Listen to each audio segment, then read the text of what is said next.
You know that you're doing it, but you're not changing it. Something's not shifting. You're not taking action. You don't feel you haven't conceptualized it enough that it becomes an impetus to really change. You still know it and you keep doing it. What is that saying?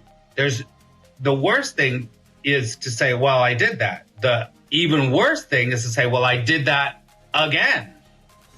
I fell for the same thing. I did the same thing with the same person again, and I got the same result. What is wrong with me?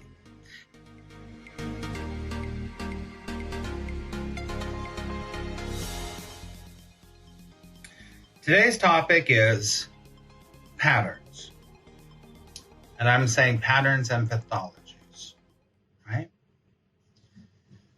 So one of the things that when you truly start to do real transformational, self-actualizational work is that you will have to face at some point patterns in your life, right?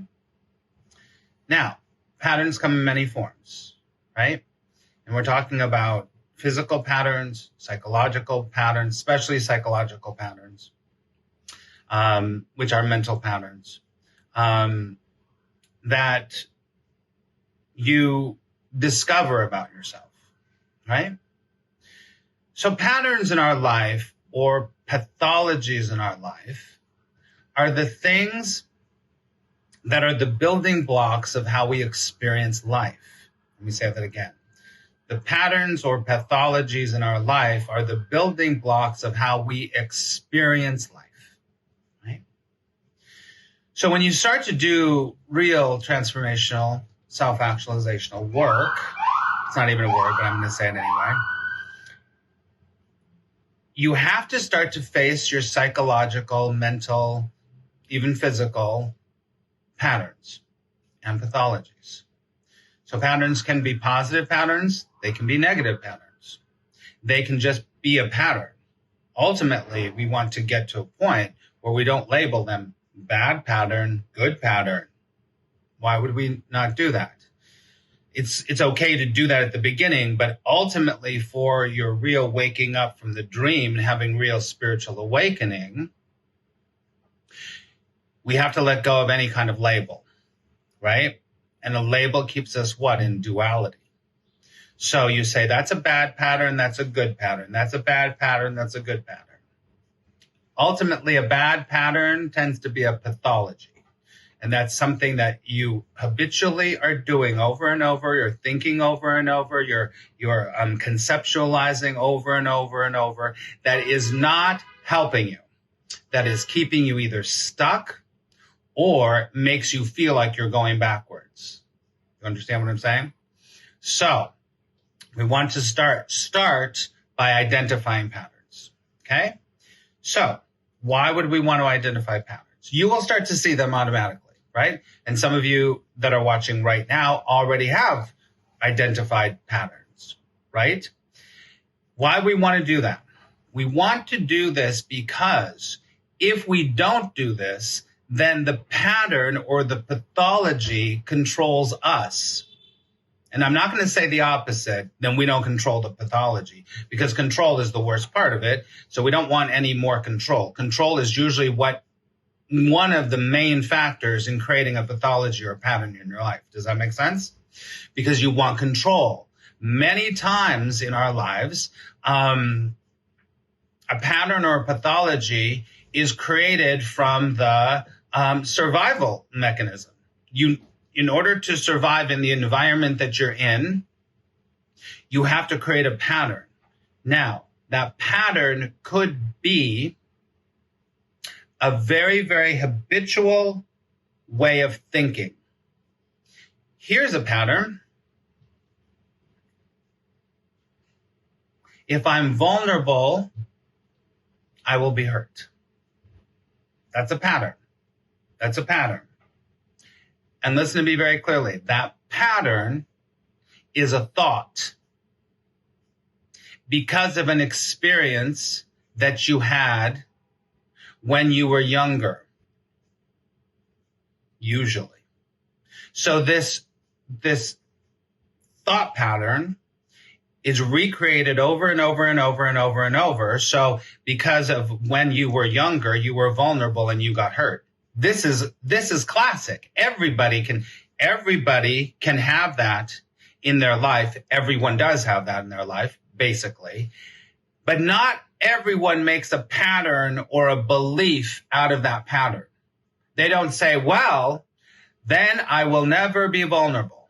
So then that pattern, it doesn't become a pattern. It just becomes what? Information. It just becomes information.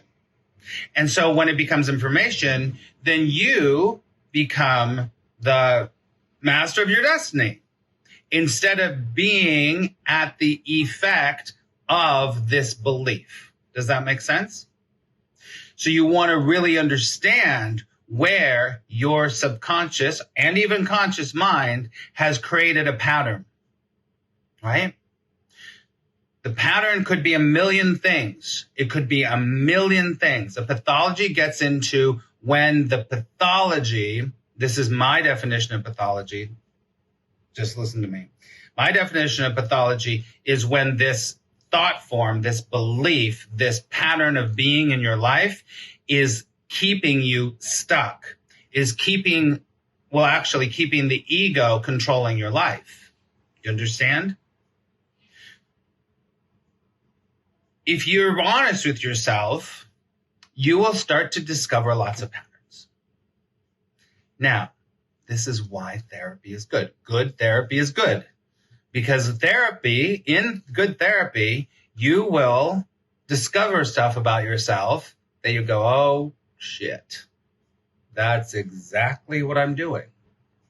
Oh my God, I never realized I even did that. It's taking the unconscious to the conscious level, and then you see, there's that, no, this is the perfect place to say that line, that Maya Angelou line. When you know better, you do better, right? I don't necessarily agree with that. Because a lot of times you know better, you have a realization, oh my God, that's what I do, but you don't necessarily do better.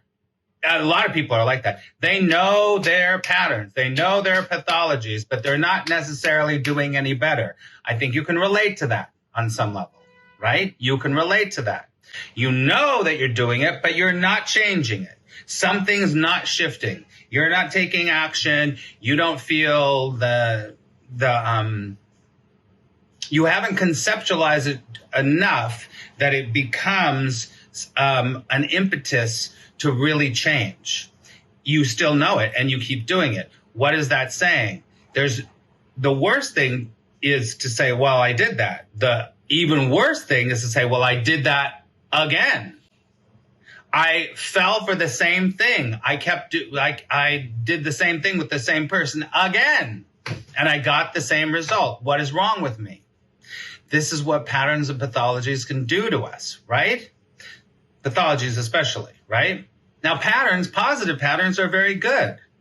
Waking up at a certain time and knowing that when I wake up at 6 a.m., it feels good. I feel more energetic. I feel alive. I feel I get more things done. It just feels like my life flows. That's a really good pattern to have, right?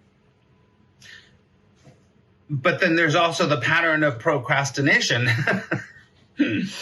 where you're always going, oh, I'm going to write the book. I'm going to help others people. I'm going to finally get up at 6 a.m. And you procrastinate over and over and over. That is a pathology, and that's a pattern that you probably need to go to someone like me or go to some good therapy to find out, like, why is that happening? Why is that happening? Self-inquiry, know thyself. As Socrates says, know thyself. What is the mind doing that's keeping you from doing that? There's something, and it's different for everybody. It's different for everybody, right? And you can realize, like, oh my God, now I know why I'm doing that. I get it. Many times that just the getting it starts the ball rolling to changing the pattern.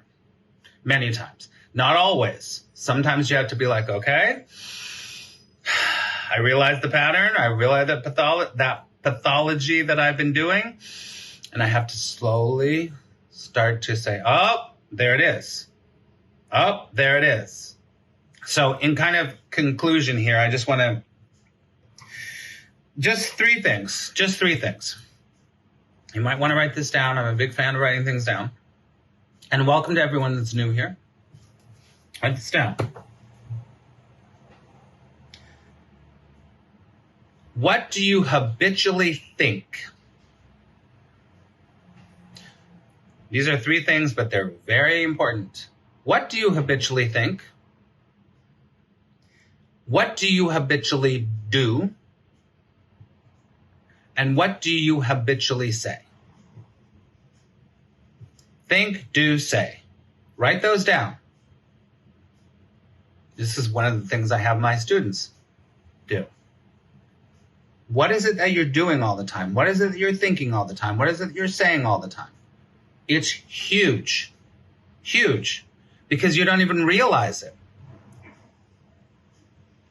As a spiritual director, as a teacher, as a guide, I can spot people's habitual patterns very easily when I talk to them for 5 minutes. But it's very hard to do that on your own. But if you sit down and you just go, what am I habitually thinking? What am I habitually doing? What am I habitually saying? You're going to start to uncover some of your patterns. All right? All right, take a deep breath. Listening to this, I don't know if I should laugh or cry, Chris. I understand. We gotta face this. You have to face this. Yeah, we have to. I mean, you don't have to, but if you want to wake up and you want to change and you want to literally start to live your ultimate potential instead of being run by your patterns, we have to look at them. We have to see them. The pattern is usually created from pain because the ego wants to make sure that you stay separate from yourself. From A Course in Miracles point of view and a spiritual point of view, the ego is creating that for you. You're just going, okay, that means I should never do that thing again. I shouldn't do that. I shouldn't say that. I shouldn't blah, blah, blah, blah, blah, blah, blah, blah, blah, right? Pia, I recognize them definitely. Why is it so hard to change them? Because the work needs to be done. And the work, when I say the work, the self-inquiry work. Why did I do that? Learning real self-inquiry is huge. And say, what is that pattern? What is that pattern telling me?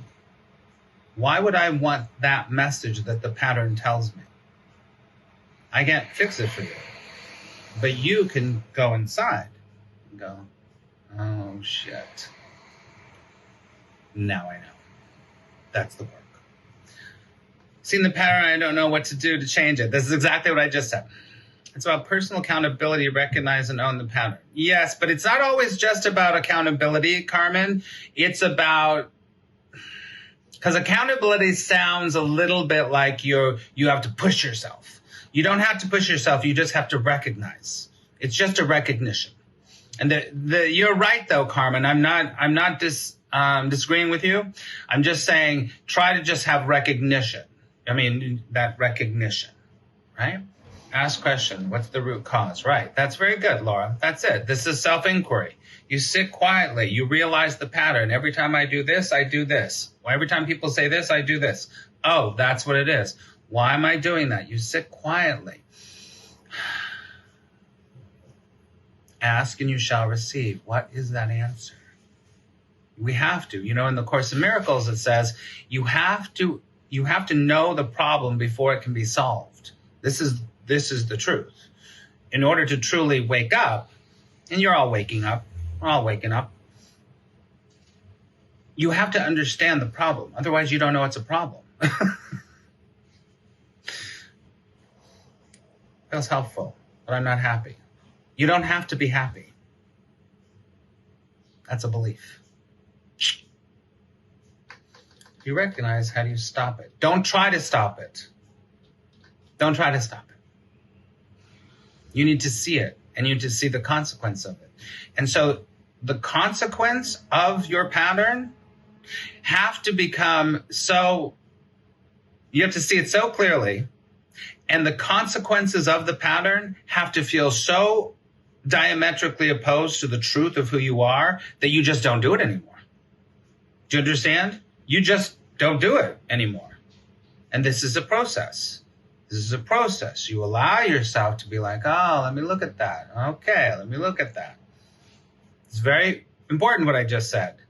The consequence of the pattern has to become so detrimental that you just go, I don't do that anymore.